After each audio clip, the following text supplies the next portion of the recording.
Very very welcome to all साथियों। Exam fighter number 1 पे आप सभी का हार्दिक स्वागत है। साथियों, हम लोग अभी जेट एग्जाम 2024 का प्रिपरेशन कर रहे हैं और जैसा आप सभी अवगत हैं, जेपीएससी के माध्यम से झारखंड में जेट का एग्जाम होना है और जिसके माध्यम से आप विदाउट नेट जेआरएफ के असिस्टेंट प्रोफेसर बन सकते हो। और इससे पहले क्लासेस हो चुकी है, ये क्लास नंबर 2 है, ये दूसरी क्लास है। पेपर 1 को भी हम लोग कवर कर रहे हैं, पेपर 1। और पेपर 1 अगर आप कवर करते हैं दोस्तों तो देखिए कितने फ़ायदे हैं, आपको सारे फायदे आपको बताने वाला हूँ। एक प्रिपरेशन करेंगे, आपसे आपके 4 निशाने लगाएंगे, आप एक तीर से 4 निशान लगने वाला कैसे, इसके बारे में आपसे बे डिटेल्स में बात करेंगे। तो टेंटेटिव एग्जाम डेट्स कब है आप दोस्तों? जैसा जेपीएससी ने कहा है कि मई या जून में होगा, तो मैं कहता हूँ मई में नहीं होगा, आपका एग्जाम जून में होगा। तो टेंटेटिव एग्जाम आपका जून में है जेट का, पेपर 1 एंड पेपर 2। पेपर 1 की प्रिपरेशन मेरे माध्यम से आपको हम करा दे रहे हैं आपको। पेपर 2 आपका अपना पेपर है, उसे भी देखते चले दोस्तों, क्योंकि समय बहुत कम है, समय ज़्यादा नहीं मिलने वाला आपको। पेपर 2 आपका वृहत है, पेपर 1 में बस 10 यूनिट है, तो हम लोग यूनिट 10 से ही स्टार्ट किया, फिर यूनिट 9 को ऐसे बैक जाके यूनिट 1 तक जाएंगे। और ये आपको गारंटी देते हैं पेपर 1 आप बस मेरे भरोसे छोड़ दीजिए, आपको पेपर 1 में 80+ नंबर हम दिलवाएंगे। 80+ नंबर आपको मिलेगा, क्योंकि आप 40+ प्रश्नों को सही करने की स्थिति में रहेंगे, क्योंकि इसका दायरा लिमिट है ना, इसका दायरा लिमिट है। और हम उसी सिलेबस के अकॉर्डिंग यूनिट वाइज पूरा डिटेल्स में क्लासेस को स्टार्ट कर दिए हैं और ये क्लासेस टिल एग्जाम तक चलेगी। यहाँ पर सिर्फ क्लासेस ही नहीं होगी, आपको फैक्ट भी मिलेगा और कॉन्सेप्ट भी मिलेगा। तो चलिए क्लासेस को स्टार्ट करते हैं। JET Jharkhand eligibility test, Jharkhand पात्रता परीक्षा का पेपर 1 यूनिट 10। और हमारा टॉपिक क्या रहेगा? पॉलिसीज, गवर्नेंस एंड एडमिनिस्ट्रेशन, प्रशासन, राजनीति और शासन प्रबंध। तो चलिए पहले सिलेबस के इस अंक को देख लेते हैं हम लोग। क्या है सिलेबस? ये देखिए यूनिट 9 में हमारा ईबीएस है। यूनिट 10 हमारा क्या? Higher education system. Unit 10 higher education system. और इसी टॉपिक का सब टॉपिक हमारा है इसमें 6। इसमें कितने सब टॉपिक है? 6 आप देख रहे हैं, 1 2 3 4 5 एंड 6। तो हम लोग 6 वाले से स्टार्ट कर, लास्ट से, बिल्कुल लास्ट से पॉलिसीज, गवर्नेंस एंड एडमिनिस्ट्रेशन को देखेंगे आज हम लोग। इसी में हमको क्या पढ़ना है? हमको इसमें भारत की शासन व्यवस्था के बारे में पढ़ना होता है, इंडियन पॉलिटी के बारे में पढ़ना होता है। ऐसा नहीं है कि हम पूरा डिटेल्स में इंडियन पॉलिटी को पढ़ते चले, नहीं, प्रीवियस ईयर को देखते हुए किस प्रकार किन चीज़ों को पढ़ना है, आपको किस टॉपिक को छूना है, बस उन्हीं चीज़ों को आपको पढ़ाया जाएगा। ऐसा नहीं कि इंडियन पॉलिटी लेके हम एम लक्ष्मीकांत से आपको पढ़ाने लगे, ऐसा करने से फिर आप क्रैक नहीं कर पाएंगे जेट एग्जाम, आप इसी में उलझ जाएंगे। लिमिट में पढ़ना है ना, सिलेबस के अकॉर्डिंग पढ़ना है, लिमिट में पढ़ना है। तो चलिए क्लासेस को स्टार्ट करते हैं। आज हम लोग इंडियन कॉन्स्टिट्यूशन में देखने वाले हैं भारतीय संविधान के स्रोत। भारतीय संविधान के स्रोत को देखेंगे। तो पहले ही मैंने कहा कि साथियों एक तीर से आप 4 निशान लगाएंगे, इसके बारे में बात कर लेते हैं। कौन कौन से 4 निशान आप लगाएंगे, एक क्लासेस करेंगे। तो ये जो सिलेबस है ना, ये बिल्कुल 100% यूजीसी नेट पेपर 1 का सिलेबस है। तो यानी नेट आप क्रैक कर लेंगे एक ही क्लास से। दूसरा, बिहार में बैट निकलने वाला है, आप बैट क्रैक कर लेंगे। झारखंड में जेट है, तो जेट तो आप क्रैक करेंगे ही। इसके अलावा एमपी सेट निकला हुआ है, एमपी सेट भी क्रैक कर लेंगे।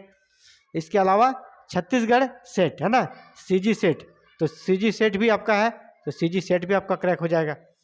तो देखिए अगर हम जेट को के क्लासेस को कर रहे हैं तो यहाँ पर 1 2 3 एंड 4 यानी 4 निशान और भी लगा रहे हैं आप। जेट पे तो निशान लगा रही हैं, छत्तीसगढ़ सेट पे भी निशान लग रहा है, एमपी सेट पर भी लग रहा है, बेट पर भी लग रहा है और नेट पर भी लग रहा है, क्योंकि सबका सिलेबस एक है, सबका सिलेबस एक ही है, पेपर 1 का सिलेबस एक ही होता है।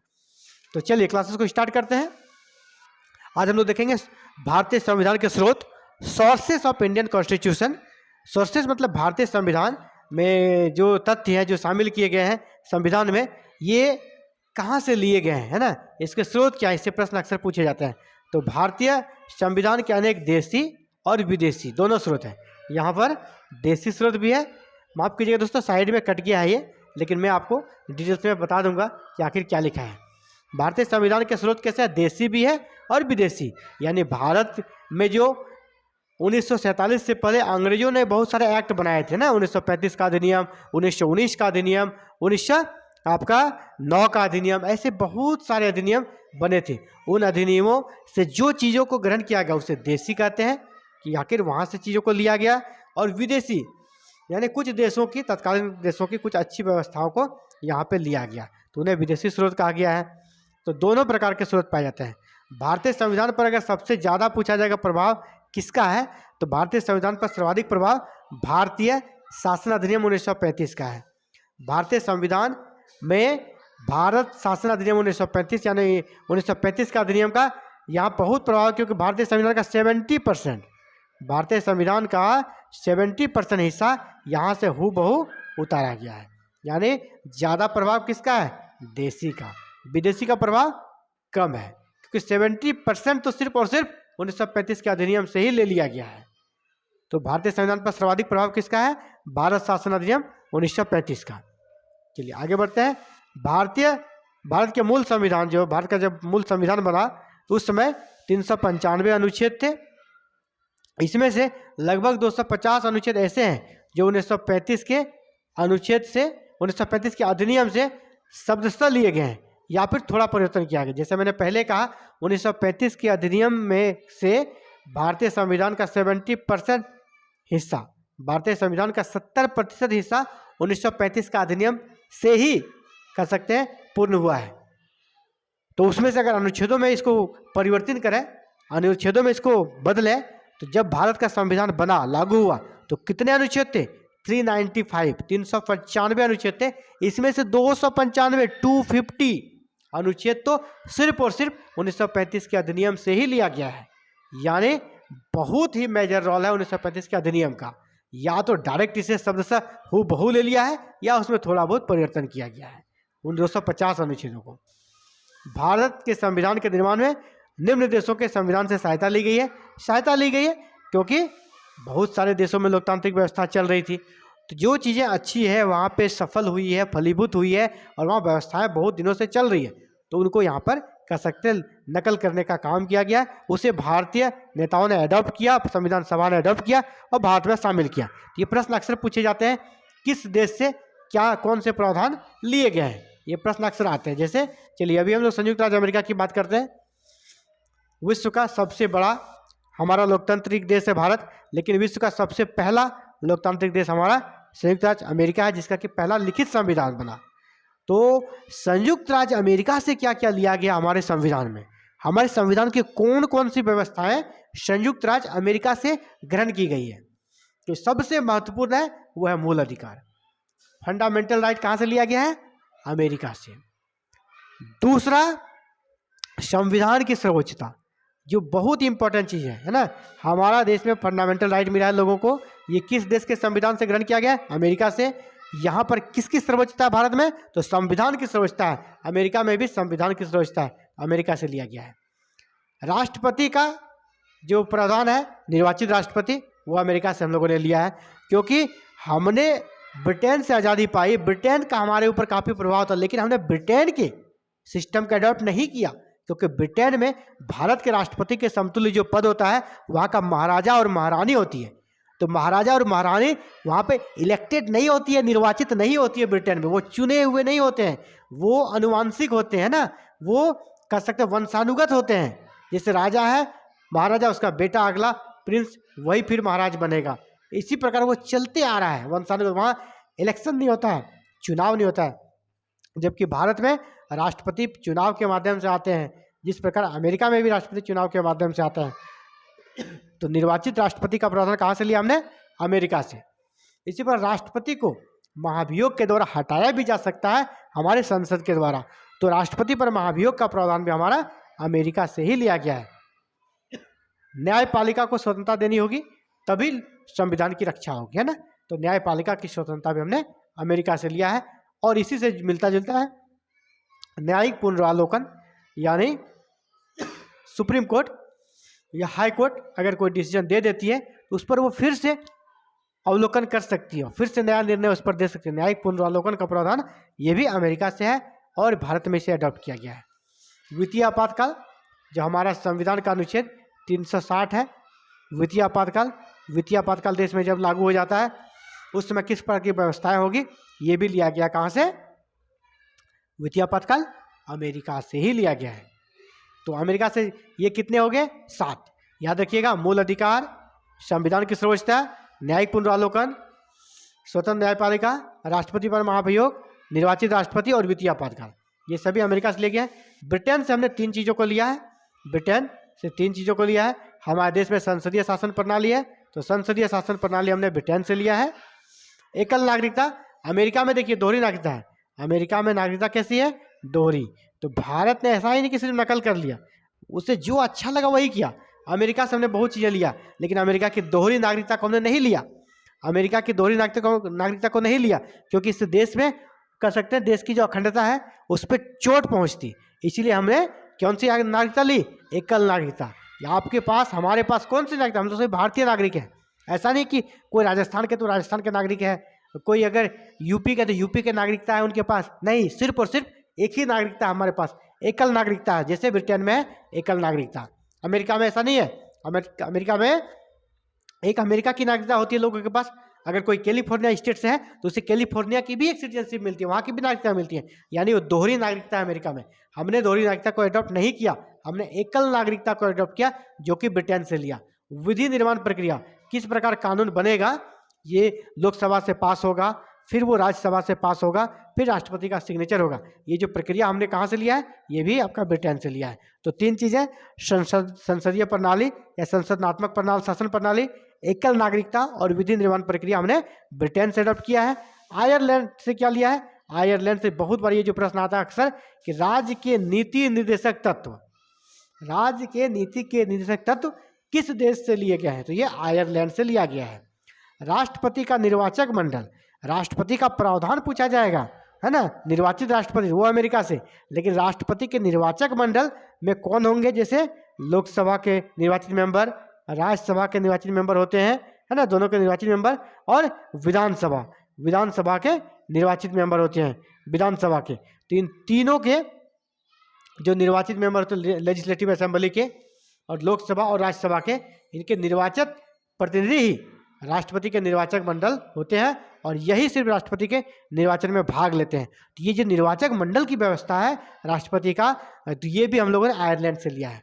राज्यसभा में राष्ट्रपति द्वारा मनोनयन, राज्यसभा में आपको याद होगा दोस्तों कि 12 सदस्यों को राष्ट्रपति द्वारा मनोनयन किया जाता है, यानी राष्ट्रपति नॉमिनेट करते हैं 12 लोगों को। राज्यसभा के 12 सदस्य राष्ट्रपति के द्वारा नॉमिनेट होते हैं। राष्ट्रपति कला, संस्कृति, खेल आदि क्षेत्रों से चुने हुए लोगों को, जिन्होंने भारत की कह सकते प्रसिद्धि में योगदान दिया है, उन्हें राज्यसभा भेजते हैं मनोनयन के द्वारा। तो राष्ट्रपति द्वारा मनोनयन जो राज्यसभा में किया जाता है, ये प्रोविजन हमने कहाँ से लिया है, आयरलैंड से।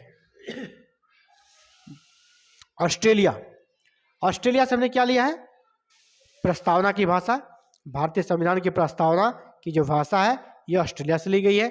समवर्ती सूची, जैसे भारतीय संविधान की 7वीं अनुसूची में 3 सूची है, संघ सूची, राज्य सूची, समवर्ती सूची।